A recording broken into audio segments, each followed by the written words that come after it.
Bem, boa noite a todos. Vamos para mais uma noite de estudos, conversar sobre as coisas de Deus, conversar sobre as coisas do Evangelho.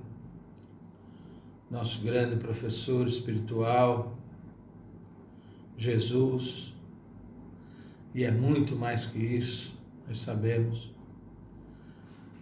É o Espírito Crístico, um dos co-criadores num plano maior, como dizia André Luiz, co-criadores, colaboradores do Pai na criação. E hoje vamos conversar sobre suas lições espirituais, sobre suas revelações, como era chamado ao seu tempo as novidades trazidas por Jesus, né?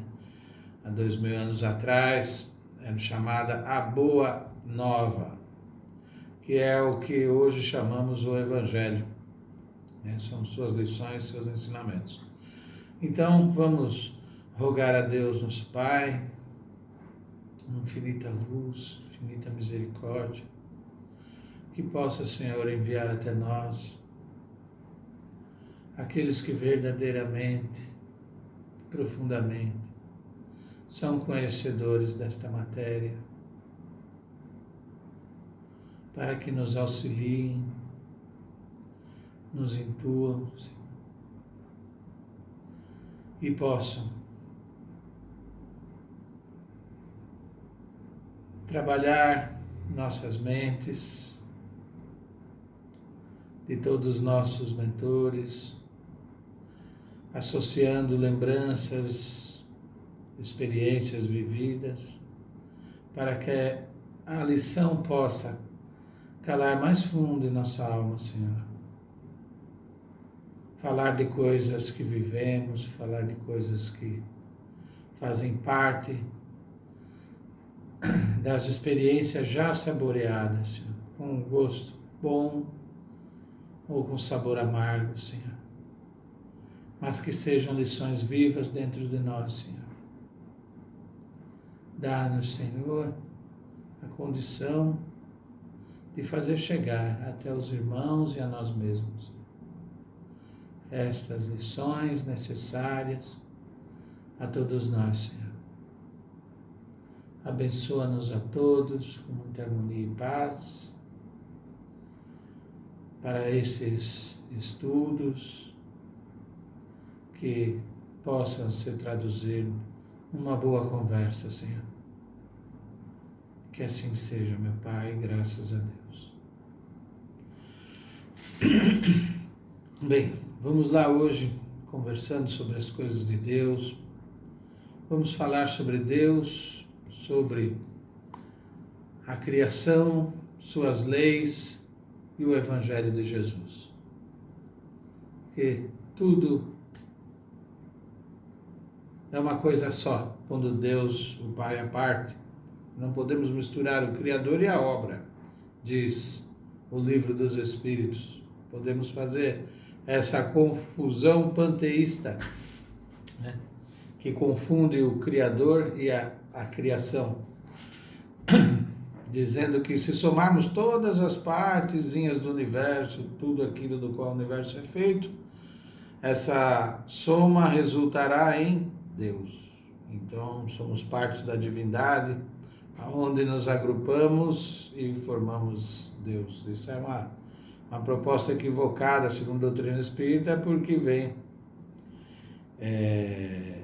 de encontro ao que ela ensina. É uma afirmação panteísta.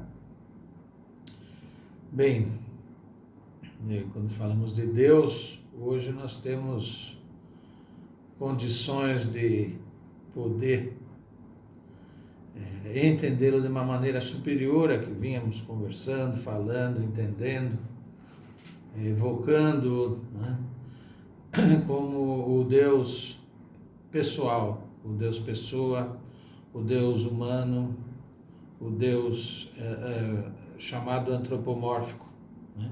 E mais antigamente ainda foi um Deus mais possuíamos um entendimento mais primitivo ainda da divindade, encontrando Deus na natureza, o Deus Sol, o Deus Lua, o Deus Trovão, o Deus, enfim. Mas hoje, com a doutrina espírita, nós vamos buscar o entendimento de Deus numa causa. Veja que a causa não necessariamente precisa ter braços, pernas, sentimentos humanos, como fidelidade, ira, enfim. Temos que, com a doutrina espírita, aprender a ver Deus como uma causa. E isso é um exercício que fazemos. Vamos ter que nos aprofundar nisso, né? E pensar em Deus como uma causa cada vez mais. E ir admirando cada vez mais essa causa, que é de onde tudo se originou. Por isso nós chamamos de causa, não causa simplesmente, mas a causa primeira. Porque as causas podem possuir, por sua vez, outras causas, que por sua vez possuem uma outra causa, que teve origem em uma outra causa. E nós vamos fazer um caminho inverso até chegarmos à primeira de todas as causas, que é a causa primordial. A causa causal de todas as causas, como alguns gostam de dizer. Bem, esse é Deus. É assim que devemos aprender, exercitar, desenvolver a busca no entendimento de Deus. Jesus falou que bem-aventurados os puros de coração, porque veriam a Deus. Logicamente que ele não estava falando da visão como nós a entendemos, falando no nosso dia a dia, ver com os olhos físicos, ver uma imagem, porque o que nós vemos, o nosso olho capta, é a luz. Então Deus teria que estar, para ser visto dessa forma, né?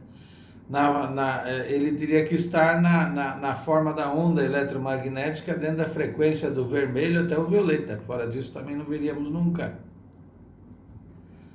Mas Deus está muito além disso. Muito além disso.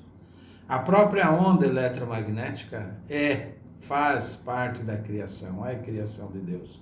Então não podemos... A luz é criação de Deus. Então não podemos confundir Deus e a criação.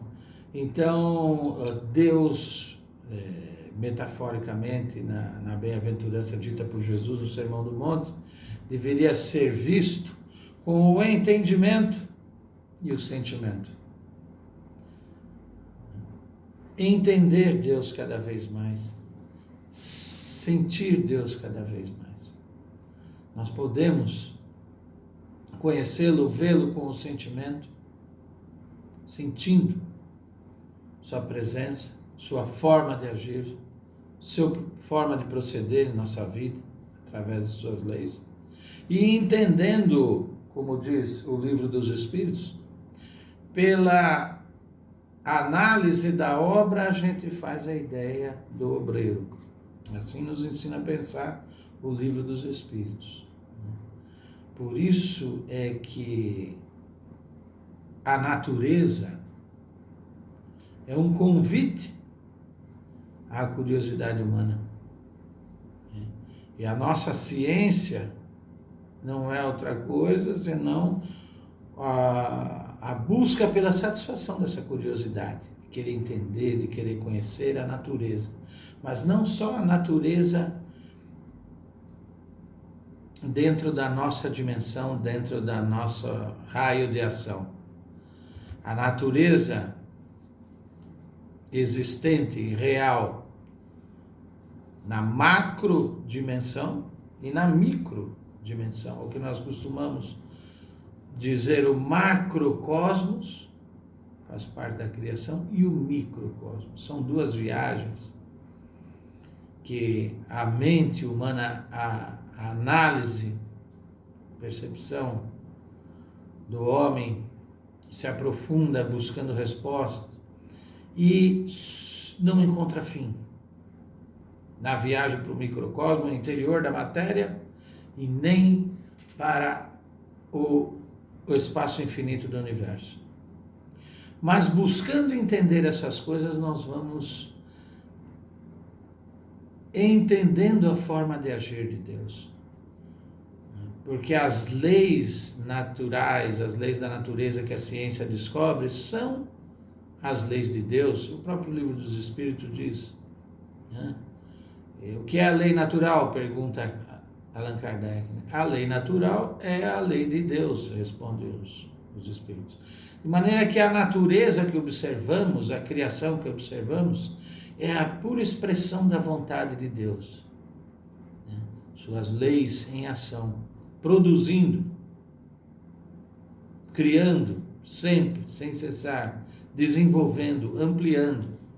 Então, buscamos respostas e cada vez que a ciência se aprofunda nessa busca, a nossa admiração pela causa, o fator gerador de tudo isso, só aumenta. O respeito, a admiração, só aumenta cada vez mais. Mas para que esse respeito, essa admiração aumente, é preciso que nós entendamos do que estamos analisando, do que estamos buscando e estudando. Porque como o Livro dos Espíritos mesmo dá o exemplo, pela análise de um quadro, você faz a ideia do pintor. Pela análise de uma cadeira, você faz a ideia da qualidade do marceneiro. Então, se você entende de pintura, muito mais você pode e terá condições de avaliar o pintor. Se você não entende nada de pintura, você pode avaliar o pintor, mas com menos categoria. Você não vai estar categorizado para isso. Então, todo mundo pode elogiar Mozart, mas quando um maestro está falando de Mozart, ele está considerando coisas que o leigo da música não vai considerar. Então,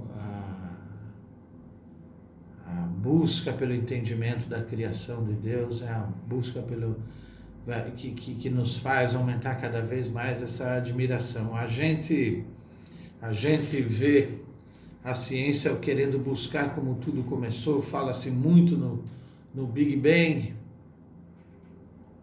mas meditando a respeito do Big Bang, nós vamos perceber que ele não explica a criação, o ponto realmente inicial da criação do universo, porque o Big Bang pode explicar o início de uma fase, de uma etapa, que levou as coisas a estarem como estão agora no universo. Porque desde a década de 20 do século passado, com a evolução dos telescópios, o ser humano pôde observar que as galáxias estão se afastando umas das outras cada vez mais, e que as galáxias mais distantes se afastam com uma velocidade maior, ou seja, se afastam mais rapidamente. Bem, isso levou à construção da teoria, que é fácil de se entender, porque quanto mais voltamos no passado, a matéria estaria mais unida, as galáxias estariam mais próximas. E quanto mais remotamente formos para o passado, mais próximos estariam essas galáxias. Até que no momento mais próximo da criação, a matéria toda do universo estaria infinitamente compactada num ponto único, que gerou a explosão, não é o termo tecnicamente mais correto, mas essa vamos dizer assim, esse espalhamento da matéria pelo universo. Mas a primeira pergunta que vem é a seguinte: essa matéria que já estava concentrada no instante t0, tempo igual a zero, ela já existia. E o Big Bang não explica de onde veio essa matéria totalmente compactada num ponto que chegou a ser disseminada, né, pelo o Big Bang, a chamada grande explosão. Como dizemos, não é bem uma explosão, né? Mas, então o Big Bang ele explica o início de uma etapa, de uma fase que é essa que o universo vive hoje. E no mais, tudo mais, são teorizações em cima de várias possibilidades do antes do Big Bang. Falar do antes do Big Bang a ciência não se atreve, né? Mas o que a ciência nos ensina é que a partir desse instante T0 da criação, tudo o que aconteceu foi em obediência a leis que já existiam. Essas leis já existiam e governaram cada trilionésimo de segundo que se sucedeu após esse Big Bang. Foram leis que governaram toda essa disseminação, agregação de matéria, formação das primeiras micropartículas subatômicas que se reuniram para formar os primeiros átomos, se uniram, né? O primeiro átomo, o hidrogênio, o hélio, que se uniram para formar as estrelas. E aí as estrelas depois, que é o caldeirão, a fornalha, onde se formam todos os outros elementos do universo. Todos aqueles outros elementos da tabela periódica que nós vimos, estudamos na escola, lá são formados no núcleo das estrelas, né? Obediente a essas leis magnânimas do nosso Pai Criador. Então, somente o hidrogênio e o hélio é que se formaram nessa primeira grande explosão, vamos usar o termo que é usual por todos, né? Mas a partir daí as estrelas começaram a concentrar no seu núcleo, compactar hidrogênio e formar todos os outros elementos do universo. Mas vamos estudando hoje, lançamos o olhar pela criação de Deus, nosso Pai, e vemos as distâncias que, para usar a palavra certa, são inimagináveis, porque a nossa mente humana não consegue conceber, compreender, aprender, mentalizar o que vem a ser essas distâncias interestelares. Que dirá as distâncias intergalácticas? Se for falar em quilômetros, é tanto zero, nós não conseguimos mensurar isso. Nós só sabemos que a coisa é muito grande, mas não conseguimos mensurar o quão grande é. Nós só sabemos que temos que usar a velocidade da luz, aquela que em 1 segundo a luz dá 7 voltas e meia em torno da Terra. E são milhões, bilhões de anos-luz de distâncias intergalácticas e a nossa admiração pelo nosso Pai, nosso respeito por essa causa primária de todas as coisas, é que faz com que tudo seja um relógio que funciona perfeitamente, redondinho, harmonicamente. Nada está fora do lugar. Tudo o que acontece, como vamos dizer, é porque, dizia o poeta, o músico, é porque tinha que acontecer, é porque tem que acontecer em nossas vidas e tudo mais. Então essas leis são leis perfeitas, da perfeita sabedoria que governa e equilibra todos esses astros no espaço que ainda não entendemos. Nós vemos que a própria matéria que nós conhecemos, que é essa matéria que a gente vê, tem contato com ela, que a nossa ciência estuda, hoje a ciência já descobriu que ela compõe apenas 5% do universo. Outros 25% é de uma matéria que a ciência desconhece. E deu o nome de matéria escura. porque ela não interage com a luz. É uma matéria, a chamada matéria escura, é uma matéria que só interage com a gravidade. Por isso percebe-se a existência dela nas galáxias, fazendo com que as galáxias tenham uma rotação, uma velocidade maior do que deveria, pela quantidade de matéria que apresenta para visível, que pode ser constatada pelos nossos instrumentos. Mas as galáxias, elas rodam em uma velocidade muito maior. Aonde está essa matéria que promove essa velocidade na rotação das galáxias? Então foi chamada de, primeiramente, matéria ausente, depois matéria escura. E os outros 70% do universo é composto ainda de uma outra parte ainda mais enigmática na criação do Pai Celestial, que é a chamada hoje energia escura, que é a grande responsável pela expansão acelerada do universo. Quer dizer que o universo está em expansão, expandindo aceleradamente. Aceleradamente.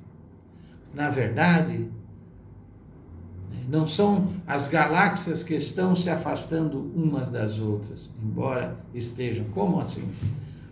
Elas estão, mas não porque se deslocam no espaço. Elas estão se afastando umas das outras porque é o próprio espaço que está se dilatando.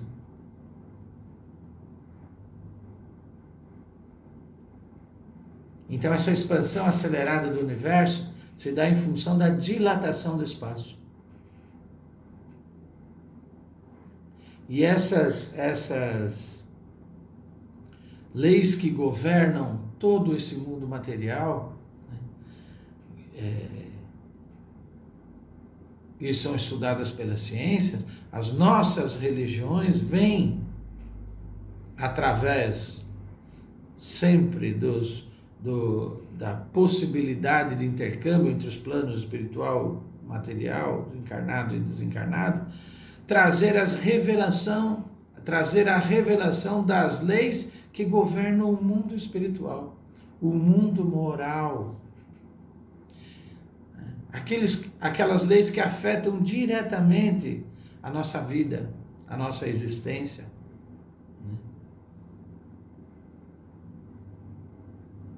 E nos ensina que a nossa vida e os acontecimentos da nossa vida não estão ao sabor do acaso, do vento, mas tudo está obediente a Deus nosso Pai pelas leis que Ele criou.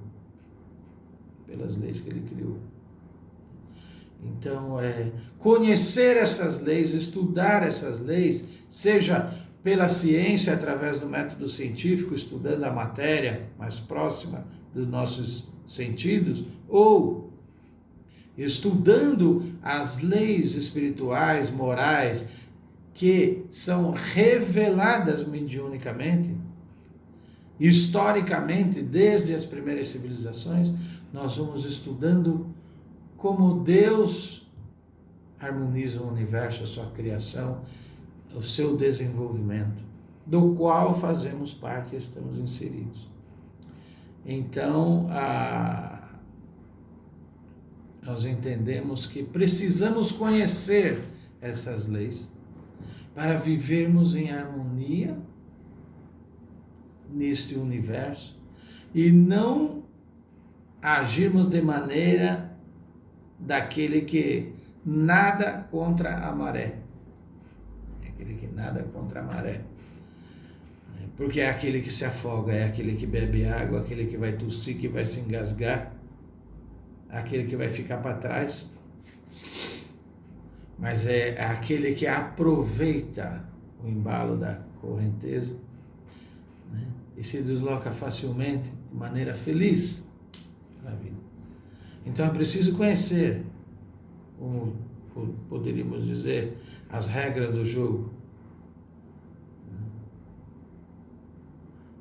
É como quem pegasse um carro, desconhecendo todas as leis e regras do trânsito, e saísse dirigindo o carro.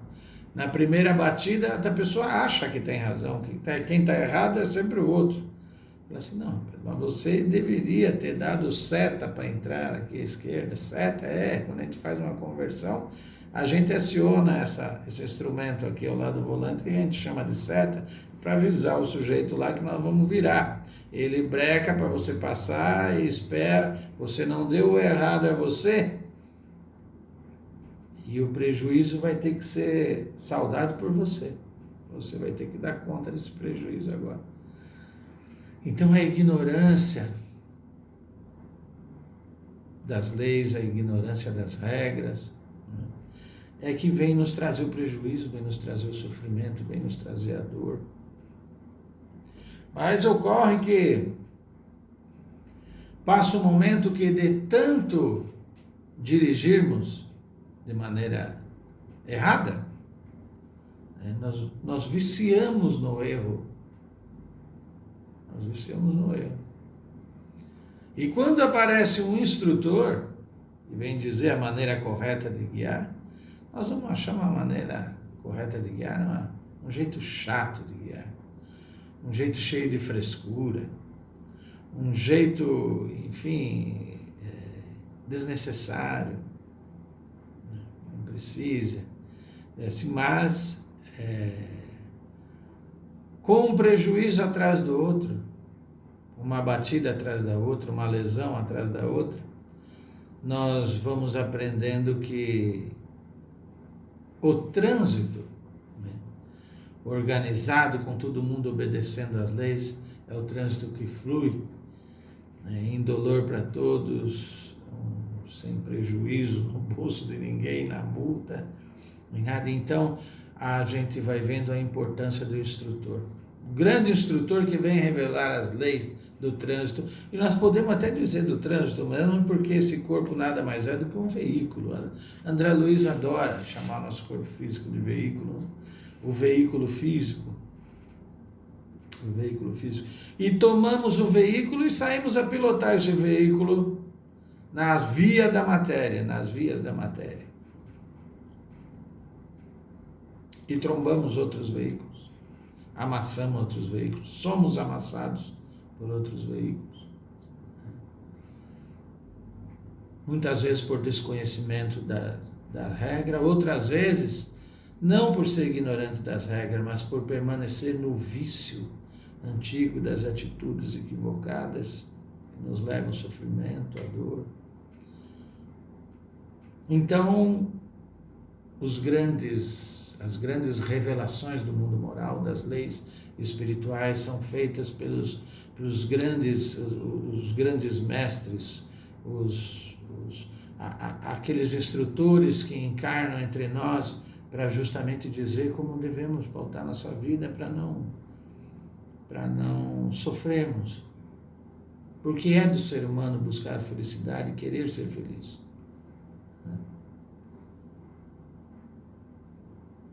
E quando esses instrutores vêm nos ensinar o que devemos falar, ou o que devemos fazer, perdão, eles vêm falar justamente o quê? Das leis do nosso Pai. Que são as leis que governam essa criação, esse universo, que mantém a harmonia e a perfeição na ordem das coisas. Por aí tudo, nós nem imaginamos. Essa grandeza infinita do nosso Pai que nós nem imaginamos. Mas eu gostaria de atentar para uma lei, uma das leis mais importantes, presente dentro desse trabalho de harmonização da criação, que é uma lei, a chamada lei de ação e reação. Nós devemos ter uma atenção muito grande a isso. Porque no mundo material, essa lei de ação e reação diz que a toda ação corresponde uma reação, ou seja, provoca uma reação. Em sentido contrário, de mesma intensidade. Toda ação nossa provoca uma reação que nos devolve a ação, que vem em sentido contrário, então nos devolve a ação na mesma intensidade. Isso foi revelado por Jesus. O seu evangelho, o evangelho de Jesus, fala justamente desta lei. Tudo que quereis que os homens vos façam, fazei, pois, isso a eles.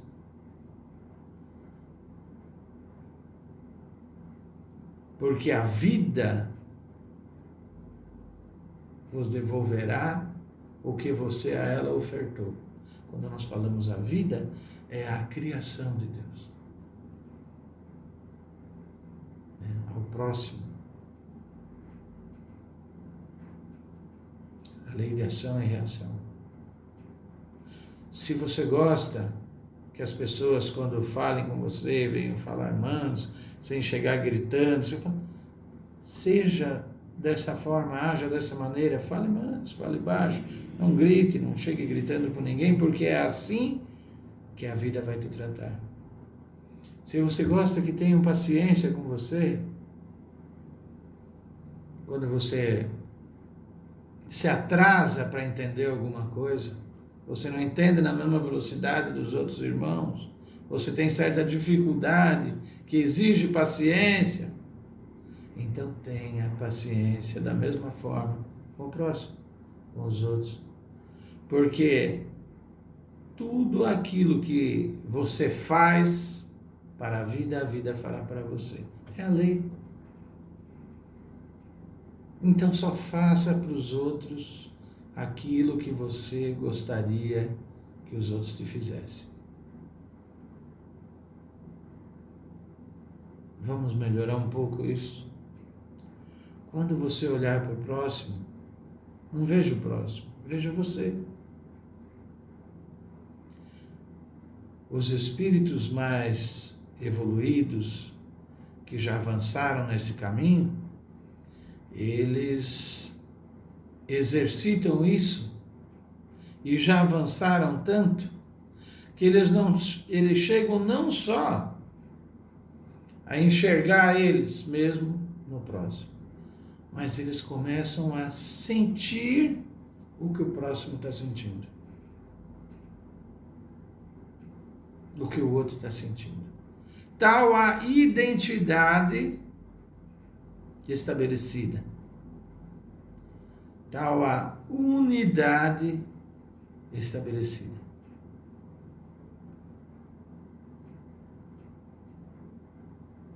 E as bem-aventuranças de mansidão, de perdão, está toda baseada em cima dessa lei de ação e reação, governando os astros e as nossas vidas, os nossos destinos.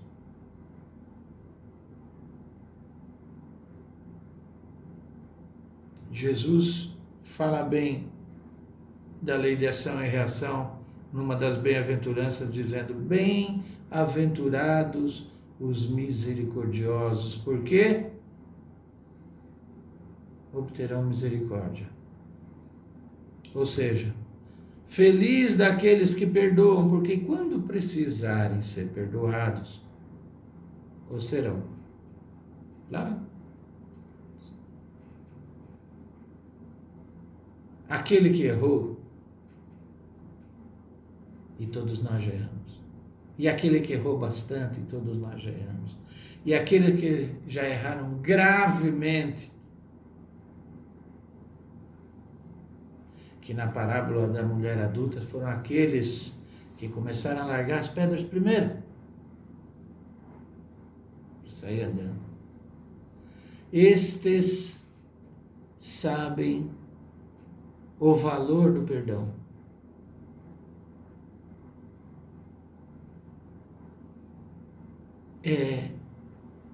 Às vezes, quando se estuda a caridade, fala-se que a maior das caridades que se pode fazer não é dar as coisas, tá? é perdoar. Porque é uma carga que se retira das costas da pessoa, é um alívio que se oferece, que se dá à pessoa, é um bálsamo com o qual cobrimos a pessoa no momento que ela sabe que está perdoada. Quem já precisou muito do perdão, sabe o que nós estamos falando. Mas aqueles que acham que não erram, que erraram, mas não erramos tanto assim, meu erro não foi tão grave assim. Então, esses ainda não descobriram o erro dentro de si, porque dentro de todos nós o mal ainda é maior que o bem. É difícil falar essas coisas, mas nós estamos num planeta de provas e expiações onde o mal supera o bem.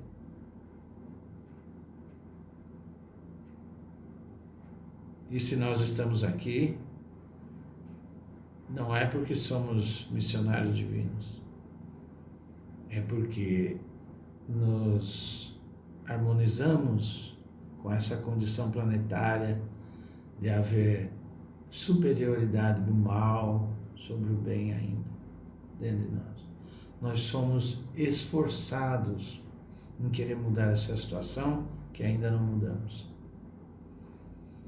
Nós estamos num momento em que nos esforçamos para isso.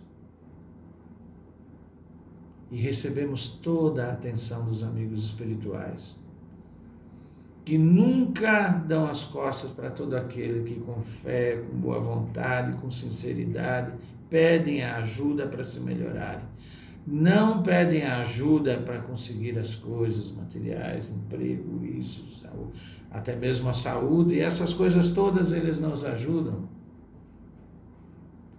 O Espírito de Verdade não falou para Kardec, no livro Obras Póstumas, até nas coisas materiais também te ajudamos.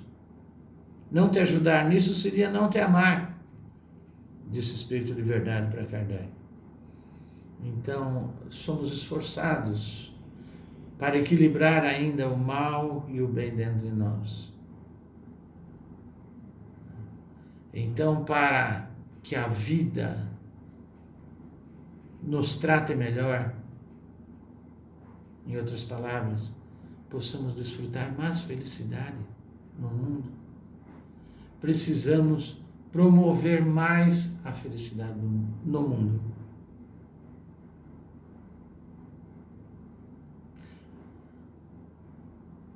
Para que sejamos felizes convivendo com as pessoas com quem convivemos, é preciso que façamos pela felicidade delas, porque é isso que a vida vai devolver para nós. Lei de ação e reação. Todo o Evangelho de Jesus é calcado em cima dessa lei. O próprio sentimento de amor, o que é o amor senão priorizar o próximo em tudo, esquecendo-se de si mesmo. Não foi assim com os grandes missionários da Terra? Eles viveram para eles ou para o próximo? Isso é o amor. O inverso do amor é justamente aquele sentimento que prioriza a nós mesmos. Ou como costumamos dizer, primeiro eu, primeiro o meu, os meus. Esse é o egoísmo vibrando dentro de nós. Mas o amor é o sentimento harmonizado com a lei de ação e reação. É o paradoxo que diz, é dando que se recebe.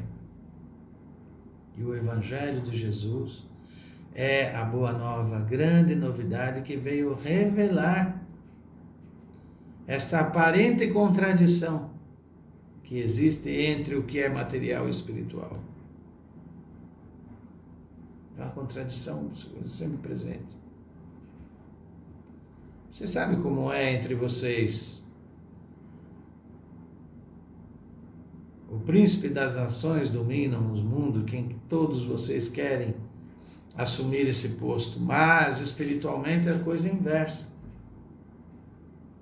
Aquele que quiser ser o maior, que seja o seu servidor, se apequene.